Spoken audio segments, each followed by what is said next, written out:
Right, we will get started. It is noon o'clock.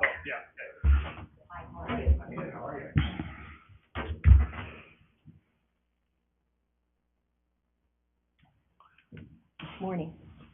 We're good? You're good, okay. We are live and on air.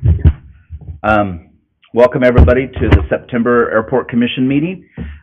You're gonna see things are gonna be a little different on this meeting, and our new Director of Aviation will kind of go through that and explain that. So, for starters, we'll open the meeting, and I would entertain a motion to approve last month's minutes. I haven't seen them. You saw them, they were in the email. I asked to have them revised. I haven't seen a revision. Are they here? Nope, they're not coming to this meeting anymore. Have I seen them? I'll approve them. Okay. We got a motion, can I get a second? Second. Okay, we have a motion and a second to approve last month's minutes. All those in favor say aye. Aye. And all those opposed? Aye. Oh, no. Nay. I don't even know that we have a quorum anyway. Okay, item number 2, moving on. Toby, will you talk about the latest airport seal coat project? That I saw that they're moving trucks in today.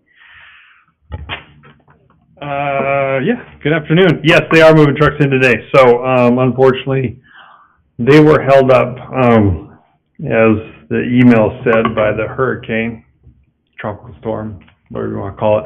So the schedule did get pushed. My apologies to that, but there's not a whole lot we can do. So they'll be here Monday morning. We'll close the runway Monday morning, 8 a.m. through Friday evening at 8 p.m. That's phase 1, and then we'll roll right into phase 2 on Saturday, Sunday, Monday. That Monday, Tuesday switch over from phase 2 to phase 3 is going to be a little bit fluid, given how fast, if they can go faster or slower. The goal is to get them on and off the airport as quickly as we can, and then finish out phase 3 work the next day. Okay, so I had some people contact me for clarification. We're closed Monday through Friday. The entire airport's closed. Ground traffic, fixed wing, rotary, everything but foot traffic for the most part. For what was agreed upon by the airport was fixed wing and ground traffic. Okay. For phase 1. Okay. Yep. And then if it goes faster, it goes faster. But for right now, that's what we're saying is We Monday don't through Friday. expect phase 1 to go. That's going to be set. Okay. But the reason why is because phase 1 work area is the runway proper, the Bravo system, and the apron, but they are also allowed to work ahead in that phase, in phases 2 and 3 to help get caught up to make that faster. Gotcha. Okay. Yeah. Anybody have questions on that? Yes. Go ahead. So I also have been contacted by quite a number of people regarding the helicopter operation. Why, if the airport is closed, are the helicopters operating? Where the rest of us, and I'm becoming over here now, are not able to, we are limited or not able to open our businesses because of no walk-on. The gates are going to be closed. I see a lot of issues here that seem preferential. You want to speak to that, or would you like Mr. Swanson to speak to that? I'll let the sponsor speak to that. Right. And Okay, Scott Swanson, Director Aviation, City of Caldwell. And so when it comes to the helicopter operations and kind of what was coordinated with that piece, I know there was a newsletter that went out some months ago. I have it. I do too. Okay. Yes. So that pretty much put out that if you are a rotary wing and would like to be able to conduct operations during the pavement rehab of the airport, come talk to the airport management office, and then we will coordinate with Jove Engineering and those people coming out to do the work. So I know Silverhawk came out and did that. We came up with a plan to be able to kind of shift them around the airfield as work progresses. And as it first stands within phase 1 with the runway closed, their pavement area and parking right now on the apron should not be worked on. However, if things change, we do have a plan to move them around. That way they can keep their school in operation and their students on timeline with what they have paid for and what they're expecting. And that was the biggest decision, just a coordination piece between the airport, the engineers, and then the people performing the work. Okay, so here's my question. On September 1, we all received this this note, which had the revision, and on it says, during this phase, the contractor will have complete control over the airport property and may be working anywhere at any time. And this is why the hangars inside the fence are off limits, all off limits to all users. Any private vehicle activity inside the fence can potentially put the contractor's work at risk, cause us to fail FAA inspections, and require non-budget expenditures to correct. I would like to know the fairy dust that makes the helicopters not come under this particular information.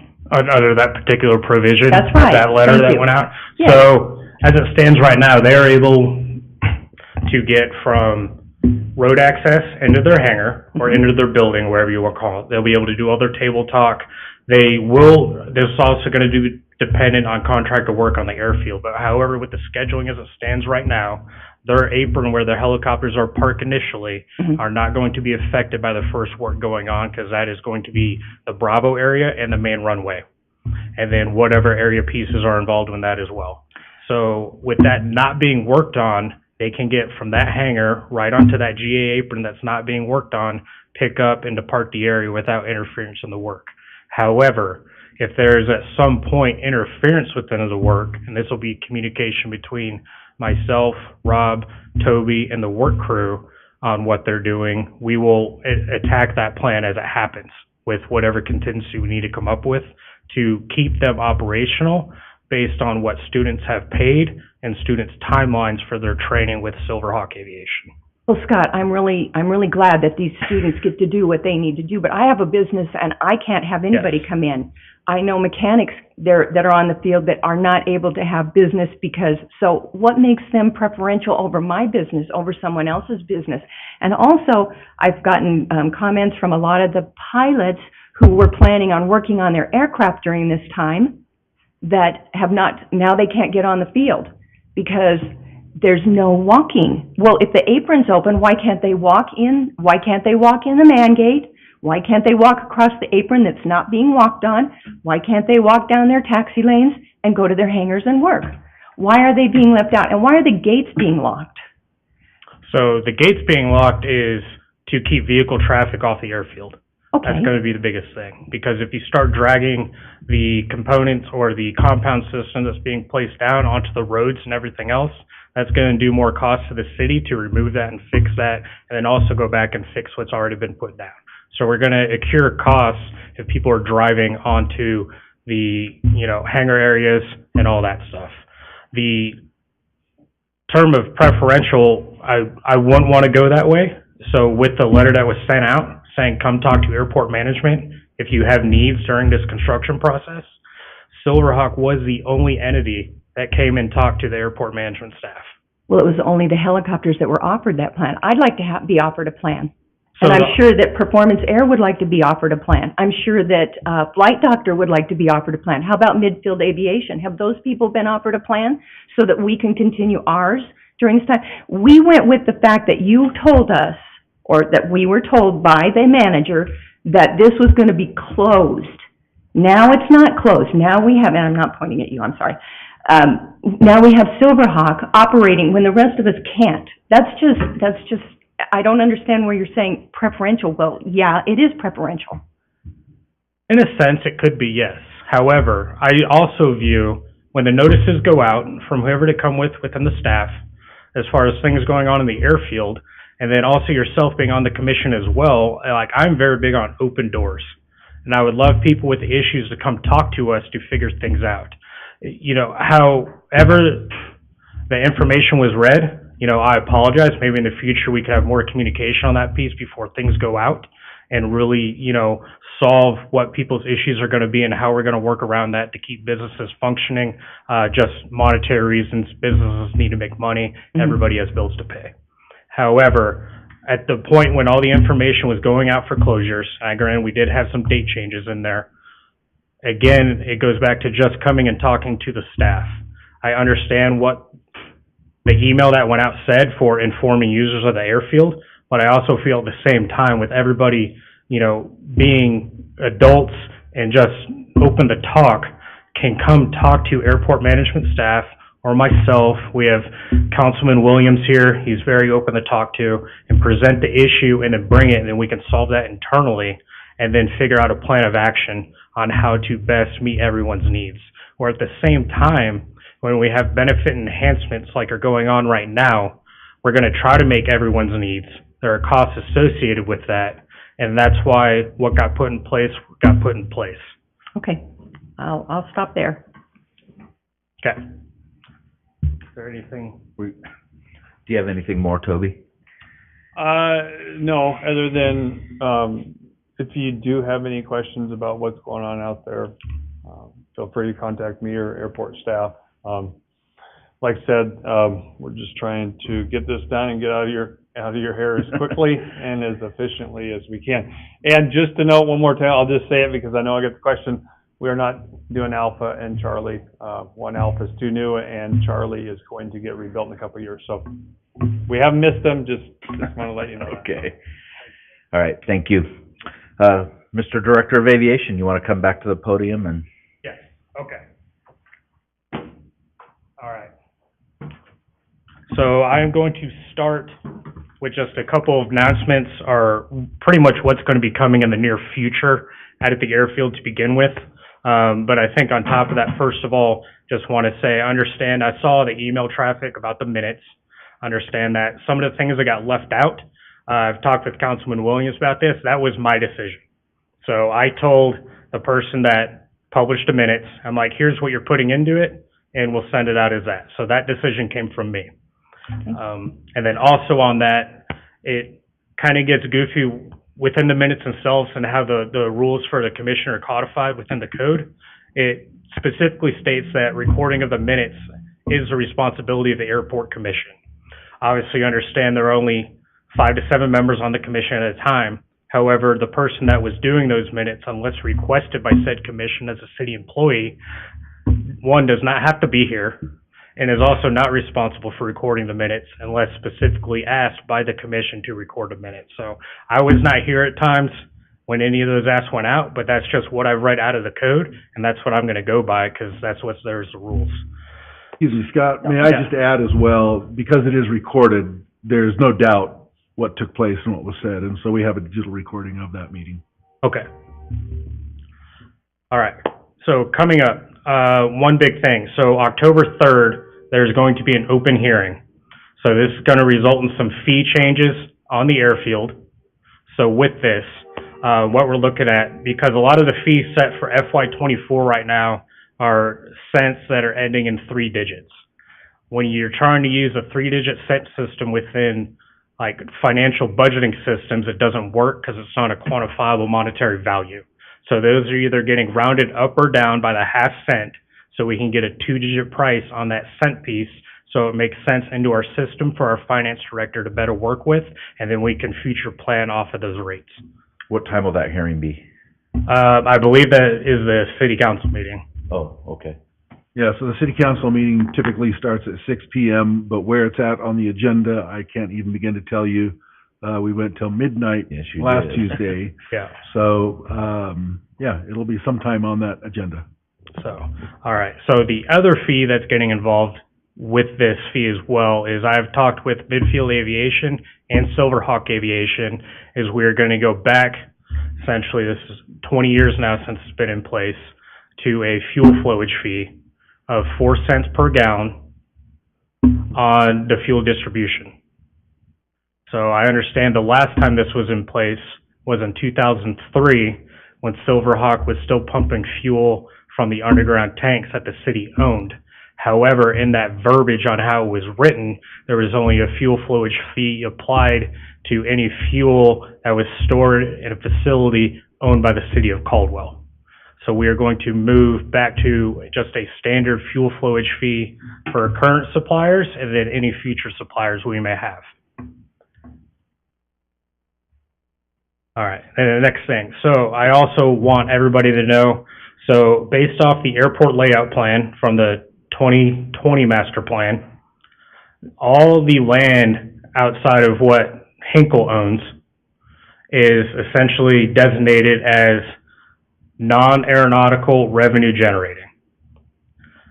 So what that means is we will not fall under provision of section 163 because we do not need to redo an airport layout plan for approval, but this will be a part on my piece between myself, the mayor, and city council on figuring out the best way forward to get some sort of development on the south side of Aviation Way between there and Notice Canal that's going to, one, generate revenue for the airfield and also bring amenities that are needed by the users of the airfield.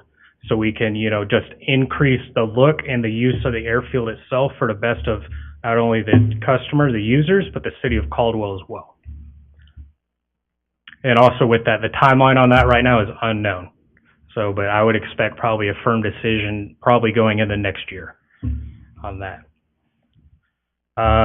Last meeting update. So I sent an email out, I believe 2 weeks ago, to all the airport users and looking to bring in all the CFIs and CFIIs. I am not looking to leave anybody out of this meeting. However, this meeting, I want a pilot's call from, and I look at it as CFIs and CFIIs are the first people that a student pilot or a new pilot has an experience with on an airfield. So I want to gather them all up in the Hubler Terminal, September 15th at 9 in the morning in room 124 and go over the process of rewriting the minimum standards and the rules and regulations for the airfield. So one, we can get every user onto the same page and everybody understands what it is. And one, also just get it a little bit more professional looking in comparison to like what Nampa and Ontario and McCall have for their minimum standards, rules and regulations. It will no longer look like a fecal document from 1972 that just got amended and a date written on it. All right, then the last piece I really want to talk about here. So for this year, this will be the last commission meeting this year as it stands right now. With that moving forward, what I'm looking to do is, however, there will be an oversight body of some capacity working with the airport. How that's going to look like quite yet, I don't know. That will be facilitated discussions between myself, the mayor, and city council. And also I want to get airport users involved. I want businesses from the airport involved on how this is going to look, and I want general users, just the private pilots out here, on how this is going to look, because everybody has a piece on the use and how things should be conducted on this airfield. And what I'm looking for is this board of people to be, one, supportive of the decisions of the city of Caldwell, while understanding that we will try to meet needs as we move forward as best as possible. But at the end of the day, the airport belongs to the city of Caldwell, and there is a push to progress this airport to essentially catch up to what it needs to be so that we can get, everything we have planned. I look at, so we have the giant 2020 airport master plan right here. How I look at this from the business perspective is these are the goals of the airport and the city of Caldwell for the next 20 years. So what needs to happen, what I'll be looking to, whatever panel exists to help with this, is essentially breaking down these goals, where they sit, and going through and writing out objectives for the users in the city of Caldwell to obtain these goals and where those are going to play. I look at this as a living document. We have lots of build out, lots of infrastructure we want and everything else. However, we need a business plan. And my plan on that is getting a 3-year, a 5-year, and a 10-year business plan in place that is going to give us the biggest bang for our buck and be the most beneficial to not only the users, but the city as well. So obviously, we're looking, getting a restaurant back on the airfield is probably priority number 1 right now. I would think that'd be the same for everybody out here. With that, so this should be posted on the airport website soon, but I wrote out and had mayor's approval on this for the Caldwell Executive Mission Statement. And I'll read through this. So Caldwell Executive Airport is a general aviation airport which is operated, maintained, and preserved for the benefit of its users in the city of Caldwell. The vision. Caldwell Executive Airport is committed to supporting the economic, environmental, and recreational needs of the community through safe and secure and fiscal self-sustainment. So the biggest piece coming back to fiscal self-sustainment, which is kind of where these fees are coming in, is part of the grant assurances, because we have 39 grant assurances that we have to comply with through the FAA because we take federal funding for improvements on the airfield. If we don't comply with those, they can pretty much say we're in violation of that, and then we'll remain violated and can't get any more funding until we correct the issue. So goals and objective moving forward. So the objective of Caldwell Executive Airport is to support its mission and vision through the operation, maintenance, and development of airport services and infrastructure that is accountable to its constituents, provides appropriate airport facilities, and supports compatible business uses and development. The following goals further define and clarify airport accountability in facilities and businesses. So the airport will have accountability to users, tenants, and customers all alike. Financial accountability is going to be the airport sponsors, i.e. the City of Caldwell, and the grantors, i.e. the FAA and IDT, or anywhere else we may get federal funding from or state funding. We're going to have we do have regulatory obligations that we have to meet. That's going to be to the FAA, IDT, the EPA, DHS, and the City of Caldwell. So for self-sustainment, one, we want to be sensitive to the needs of the community. Like, what does the community need out of this airport to grow? Obviously, from the meeting the other night with City Council, we do have a new hotel coming in the town. There will probably be people traveling out here to get to that hotel. I would like to see, some opportunity for the airport to be involved in facilitating that travel or the tourism piece. For businesses, compatible with the mission and vision of the airport. And this is where I'm going to look to whatever airport commission, board, panel, advisory committee to look at and then be involved in growing this airport and saying, okay, I have this business. What can I do to help the City of Caldwell achieve this goal or objective so we can achieve this goal out of the master plan?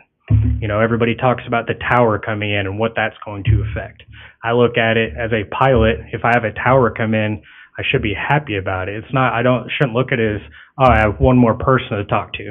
The tower is going to be there for our safety, and then we're going to be able to get more traffic into here based on businesses' insurance policies with charter aircraft and every commercial business. They require towers sometimes before they'll approve flights and do an airport. So I want to go back, and last piece is going to be about this airport business plan and what I'm looking to do. So like I said, 3, 5, and 10-year plan, and this is essentially going to outline, it's going to integrate the airport master planning with an airport financial plan, and will provide guidance for the operation development of the airport, and it will include operations, organizational development, finance, capital planning, development standards, business and revenue development, property management, airport marketing, and airport services management and development.